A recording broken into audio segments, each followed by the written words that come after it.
दिल्ली के अंदर आचार संहिता और कानून व्यवस्था में चूंकि पुलिस प्रशासन मोदी के डायरेक्ट अंडर में है, तो पंजाब में तो सुपड़ा साफ हो गया।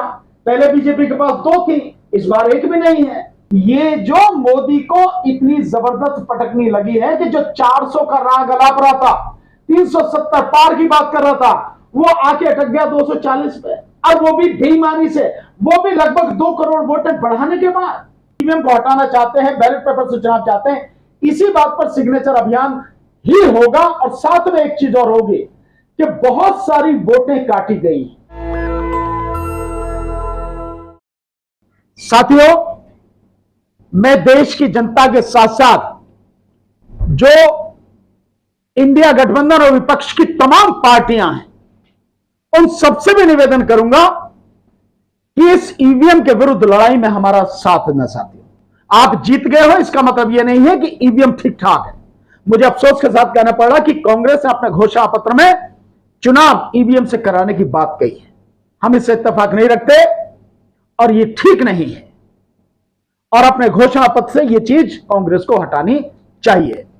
साथियों, ये जो लड़ाई है, ये लड़ाई जनता की लड़ाई है और सभी पार्टियों को ईमानदारी से लड़नी चाहिए। जैसे अभी 6 तारीख को अपने भाषण में मोदी ने कहा, इंडी गठबंधन, इंडिया नहीं बोलता वो, इंडी गठबंधन, इन्होंने जो विरोध किया, इंडिया गठबंधन के जो पार्टी हैं उन्होंने तो ईवीएम का विरोध सही मायने में किया ही नहीं, कभी कभार कोई बात की।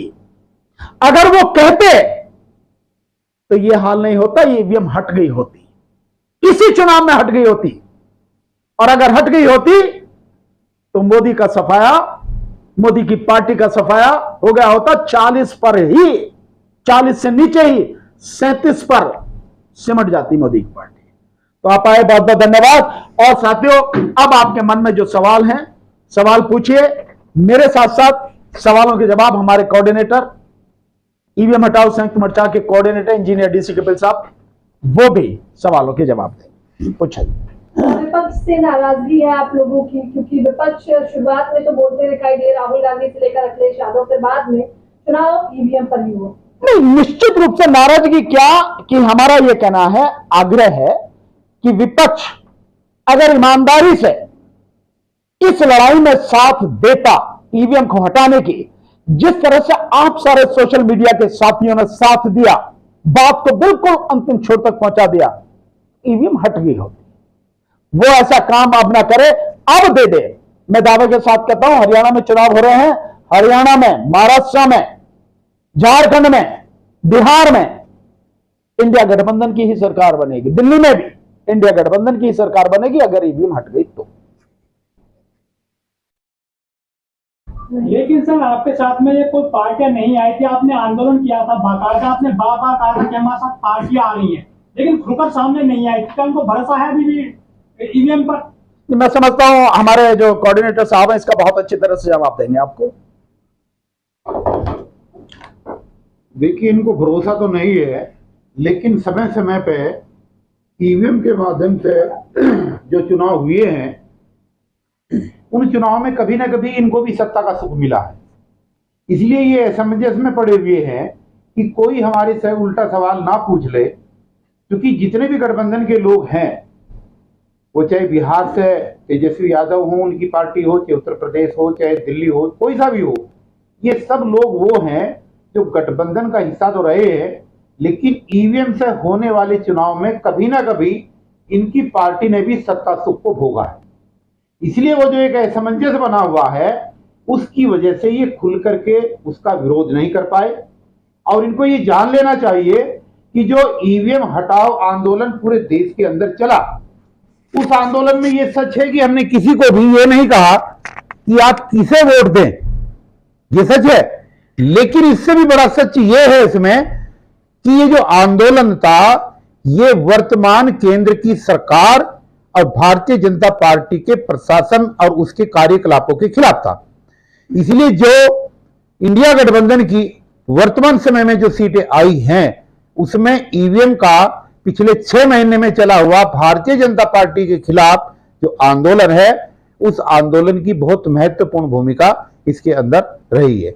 इसलिए जो काम वो पहले नहीं कर पाए, हम तो अभी भी कह रहे हैं कि पहले पूरा देश का ज्योग्राफिकल क्षेत्र बहुत बड़ा था, अब तो टुकड़ों के अंदर छोटे छोटे प्रदेशों के अंदर चुनाव है, वहां पर इस आंदोलन को और मजबूती के साथ किया जा सकता है। और जब मजबूती के साथ वहां पर आंदोलन होगा, देखिए एक बार ईवीएम के हटने का सिलसिला किसी विधानसभा के चुनाव से शुरू हो या लोकसभा के चुनाव से शुरू हो, वो एक बहुत बड़ा मुद्दा नहीं है। जब एक बार हट जाएगी तो फिर आगे के लिए हमेशा के लिए उसके ऊपर प्रतिबंध लग जाएगा, और जब रिजल्ट आएंगे तो लोगों को, इस देश के नागरिकों को, वोटर्स को इस बात की तसल्ली हो जाएगी कि ये वास्तव में एक बीमारी थी जिसकी वजह से लोकतंत्र की सही बुनियाद रखी नहीं जा रही थी, और वो एक जो कंफ्यूजन है पूरे देश में वो खत्म हो जाएगा। जो महागठबंधन बने हैं हमारे देश में, चाहे विपक्ष का हो चाहे पक्ष का हो, वो तो ईवीएम को नहीं नकार रहा है, लेकिन आप जैसे जो प्राइवेट संगठन है या आम आदमी है वो ईवीएम के खिलाफ लड़ाई लड़ रहा है। सब पार्टियां क्यों नहीं आ रही है सर आपके साथ में? देखिए, हमने पहले भी कहा था कि पार्टियां आएंगी, और पार्टियों ने धीरे धीरे आगे आना शुरू भी किया था। उसी समय पे आचार संहिता चुनाव की लग गई, और निश्चित रूप से चूंकि वो राजनीतिक दल हैं, उन्होंने अपने अपने क्षेत्रों की तैयारियां की हैं और वो फिर उसमें लग गई हैं। इस बार हम उम्मीद करते हैं कि जो ईवीएम के आंदोलन की शुरुआत होगी उसमें जो गलतियां उन्होंने इस बार महसूस की है, जो 2 करोड़ वोट बढ़ाने का एक बहुत बड़ा षड्यंत्र, सुनियोजित षड्यंत्र जो उन्होंने अपनी आंखों से देखा है कि चुनाव आयोग ने 9 दिन तक भी जो आंकड़े जारी किए उसके ऊपर कोई रिपोर्ट अपनी नहीं दी, उनको अब अंदर ही अंदर ये लग रहा है कि ये भी एक बहुत बड़ा रोल था चुनाव आयोग का, जिसकी वजह से जो इनका फार्मूला था, जो इंडिया गठबंधन का आकलन था कि 297 सीट आएंगी, जो ये उससे पीछे रहे हैं, जो 60 सीटें पीछे रहे हैं, तो निश्चित रूप से वहां पर ये मंथन चल रहा है। और अंदर की रिपोर्ट ये है कि आगे जब भी आंदोलन है, अभी भी कांग्रेस का 2 दिन पहले बयान आया है कि ईवीएम जिंदा है, ईवीएम के ऊपर हमें अभी भी भरोसा नहीं है। तो निश्चित रूप से ये आंदोलन चूंकि उस तरीके का है, तो आगे आने वाले समय में हमें पूरा विश्वास है कि इसके अंदर हमें सफलता मिलेगी।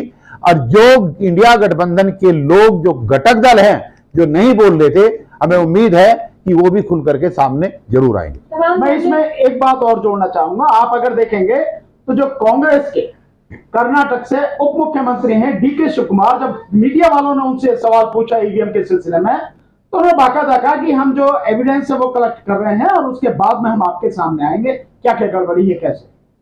तो ऐसा नहीं है, वो सब महसूस कर रहे हैं इस बात। तमाम धरना प्रदर्शन के बावजूद भी सुप्रीम कोर्ट ने इस मामले को ज्यादा तवज्जो नहीं। देखिए, मैंने इस विषय में एक बात कही, अभी भी मैंने कही थी कि सुप्रीम कोर्ट नहीं देगी तवज्जो, यह हमें मालूम था, और इसीलिए हमने जो सिग्नेचर कैंपेन चलाया था, हस्ताक्षर अभियान चलाया था। हमें मालूम था कि यह मामला कैसे होगा।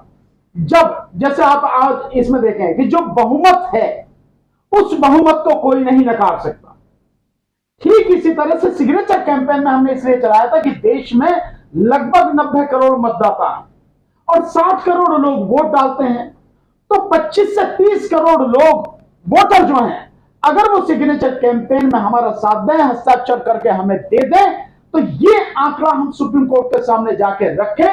इतने करोड़ लोग इस देश के नहीं चाहते, इतने करोड़ वोटर नहीं चाहता कि इस देश में चुनाव ईवीएम से हो, वो बैलेट पेपर से चुनाव चाहता है। ये बात हमने की थी और आज भी हम ये जानते हैं। और मैंने जैसे बताया कि सुप्रीम कोर्ट में जब ये मुकदमा चल रहा था, तो जैसे ही उन्होंने कहा प्रशांत भूषण साहब ने कि लोग इसके विरोध में है, एक आंकड़ा, तो उन्होंने कहा कि कहां है आंकड़ा, तो उन्होंने उसके लिए मांग लिया कि भाई ये जो इसमें सर्वे है, किस सर्वे नहीं। सो मैं वही कह रहा हूं कि अगर उस समय हमारे पास ये होता आंकड़ा, लोग सिग्नेचर करके हमें दे देते ईमानदारी से, तो ये आंकड़ा हम कोर्ट के सामने पेश करते और ईवीएम खत्म हो जाए। आपने सर आंदोलन चलाया था इस साल स्टार्टिंग से लेकर करीब 2-3 महीने, लेकिन ये जन आंदोलन नहीं बन पाया था। आप जाते थे, अरेस्टिंग होती थी, चले आते थे, आम आदमी नहीं जुड़ा, राजनीतिक दल नहीं जुड़े, तो आपको सफलता कैसे मिलेगी? आयोग भी इसमें जो है आपके साथ में नहीं है, चुनाव आयोग। देखिए, ये चीजें आपको दिल्ली के अंदर ऐसा लग रहा है, ऐसा नहीं है। जहां प्रदेशों के अंदर हम गए, मैं आपको गोवा का रिकॉर्ड बता रहा हूं। गोवा एक छोटा सा प्रदेश है, वहां पर वोटर्स की संख्या मात्र 8-8.5 लाख है। वहां पर 1,12,000 लोगों ने कंपेन चला करके और विरोध में, ईवीएम के विरोध में अपने लेटर इकट्ठे करके वहां पर जो चुनाव अधिकारी था उसके कार्यालय में वहां पर जमा करवाए। इसी तरीके से नागपुर के अंदर बहुत बड़ा प्रोग्राम हुआ और दिल्ली के बाहर के जितने भी प्रदेश हैं वहां पर बहुत जबरदस्त ये आंदोलन चला।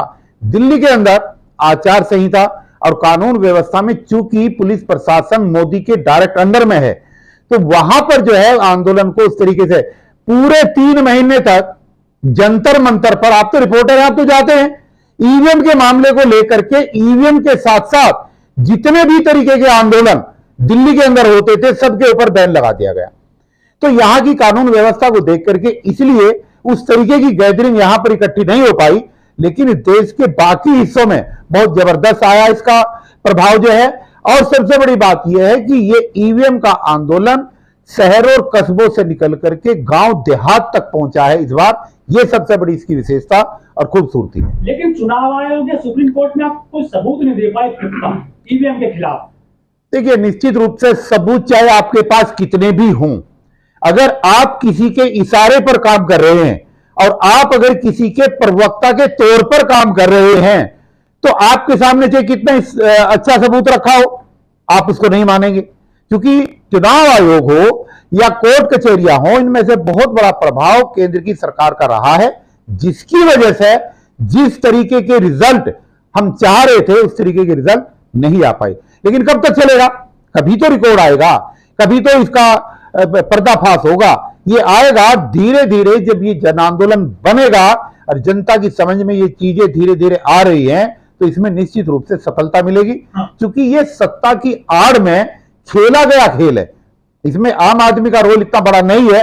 दूसरी बात यह है कि राजनीतिक दलों को जिस तरीके से मुखर होकर इसका विरोध करना चाहिए था, अगर 4 महीने के अंदर अगर उस तरीके का विरोध विपक्ष के दलों ने कर दिया होता, तो निश्चित रूप से इस पर अच्छे रिजल्ट आगे होते। एक चीज और मैं इसमें ऐड करना चाहता हूं कि आप कोर्ट की बात कर रहे हैं। अगर आपको ध्यान होगा, आप अपनी सारी वीडियोस उस दौरान की देखिए, मैंने कहा है कि देश में आज परिस्थिति वो पैदा हो गई है कि जहां जन आंदोलन के बिना इन समस्याओं का समाधान नहीं होगा, और ईवीएम भी जब जिस दिन जन आंदोलन बनेगा उसी दिन ये खत्म होगा। और हमने जन आंदोलन बनाने की बहुत लगातार कोशिश की और बहुत हद तक हम उसमें सफल हुए हैं कि ये आवाज हर व्यक्ति तक पहुंच गई। हाँ, ये बात जरूर है कि जनता सड़क पर नहीं आ पाई, पर मुझे विश्वास है कि अब जो ये आंदोलन शुरू होगा जुलाई से हरियाणा से, देश की जनता निकल कर आएगी और इस बार इस ईवीएम का सफाया होगा। आपके आंदोलन में किसान आंदोलन के आते थे नेता, कहते थे कि गांव में ईवीएम नहीं घुसने देंगे, तोड़ देंगे, आग लगा देंगे, लेकिन कुछ भी ऐसी घटना नहीं हुई है। वो बाकायदा भाजपा की 5 सीटें मिली है बीजेपी को हरियाणा में, कहीं विरोध नहीं है ईवीएम का। हरियाणा में 5 सीटें मिली हैं, वो भी बेईमानी से मिली, ईमानदारी से नहीं मिली हैं।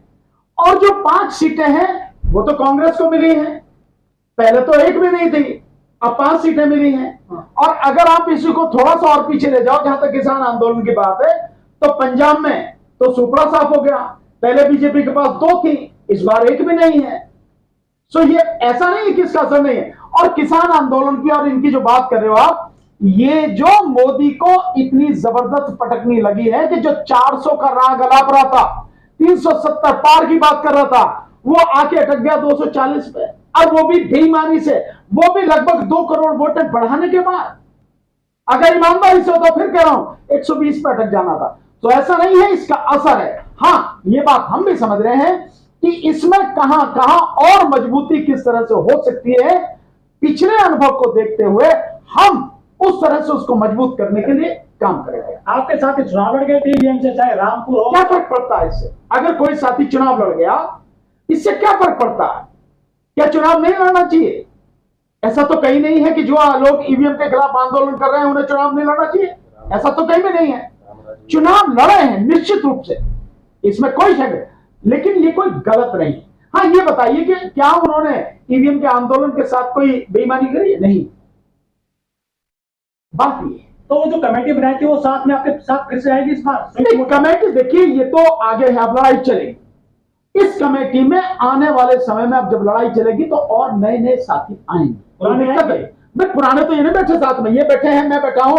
और आज क्योंकि हमें मालूम नहीं था, हमारे जो तीसरे साथी हैं हिजम सर, वो हिजम राजेंद्र सिंघा साहब, क्योंकि वो मणिपुर से हैं, तो उनका मणिपुर के साथियों को जो दिल्ली में रहते हैं, उनकी एक मीटिंग हर महीने दूसरे संडे को होती है, और हमें ये जानकारी नहीं थी। जब कल मैंने बात की तब मुझे पता लगी, अन्यथा वो भी यहां होते। तो ऐसी कोई दिक्कत नहीं।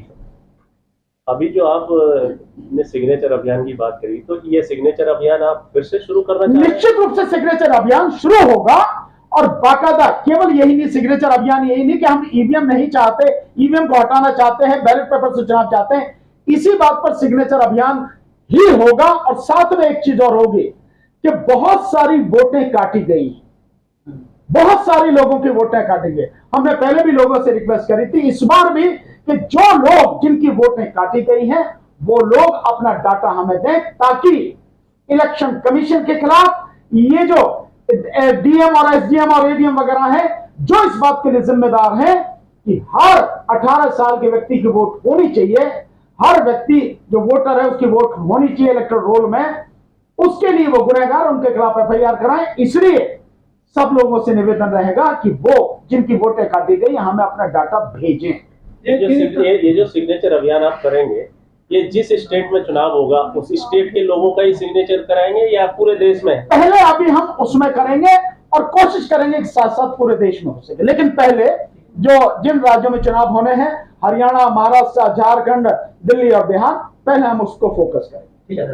नेशनल दस्तक की आपसे गुजारिश है कि अगर इसको बचाना चाहते हैं तो नेशनल दस्तक को सब्सक्राइब करने के लिए रेड कलर के सब्सक्राइब बटन को दबाएं, फिर बेल आइकन की घंटी दबाएं। नेशनल दस्तक को बचाने के लिए बहुत जरूरी है कि हर खबर को शेयर करें, लाइक करें, कमेंट जरूर करें।